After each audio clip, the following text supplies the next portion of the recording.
if y'all stick around until after the intro, I've got something to show you.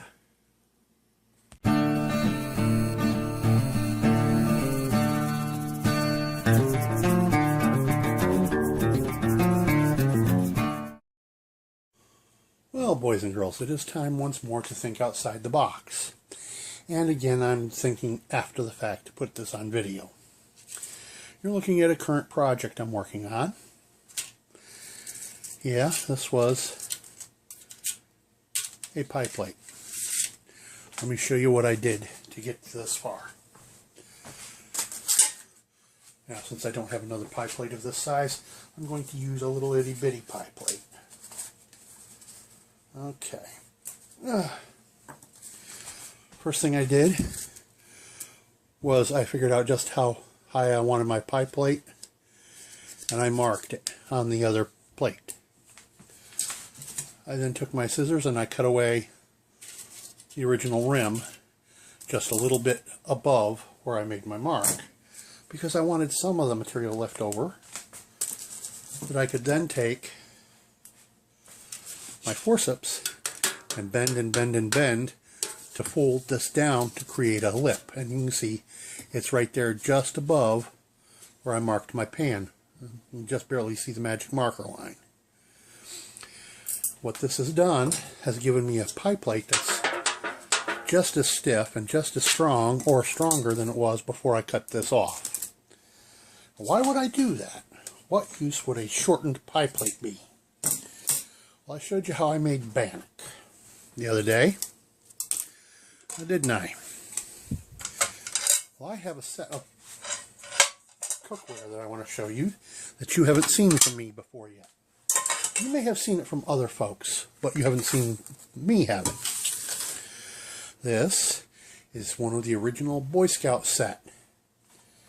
And that is what I've been using in it for a bloody long time.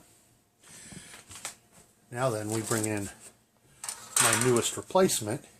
I've gone through 50 of these things since I've owned the pan. And never had a lid when I bought it a long time ago. But that lid fits it quite nicely. You say, but Emberato, it has no handle. Yes, it does. Right there. This handle connects up just like so.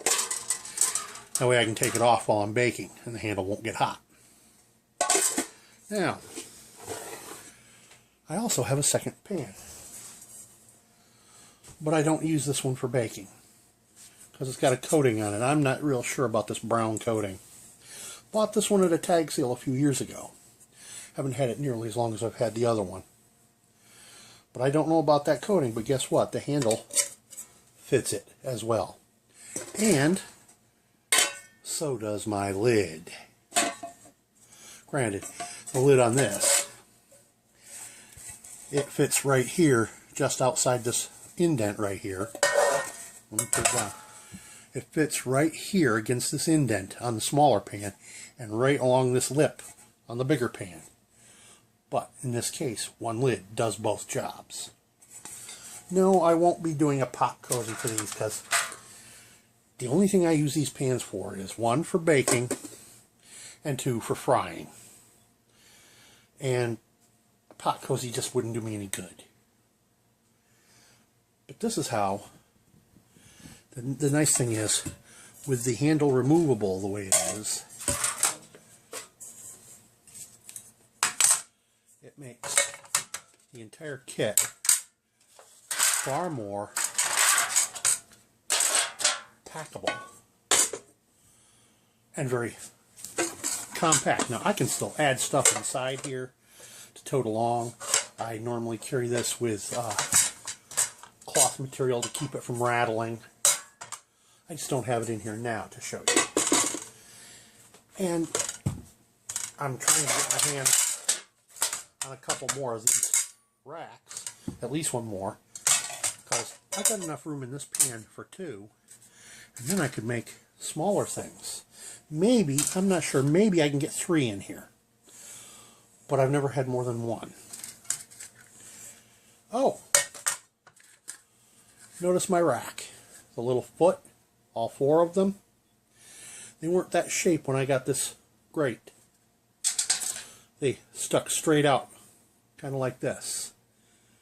I had to heat and bend these over my forge back when. And that's how I got feet that don't scratch up the surface of the pan. Or at least they can't scratch nearly as bad. One more from the smithy, folks. Just gotta learn how to think outside the box. By the way, don't forget to